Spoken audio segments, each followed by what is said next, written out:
ఇలాగా మధ్యలో అలా రెండేట కలిపి పెట్టేట పెట్టేసి నీళ్ళు 3 సార్లు ఇలా పోయాలండి.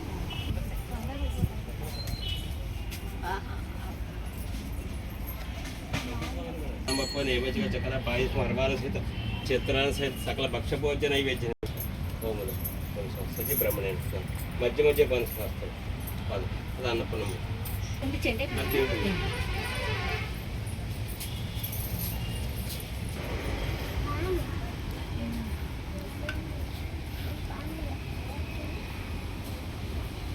అన్నపూర్ణమ్మ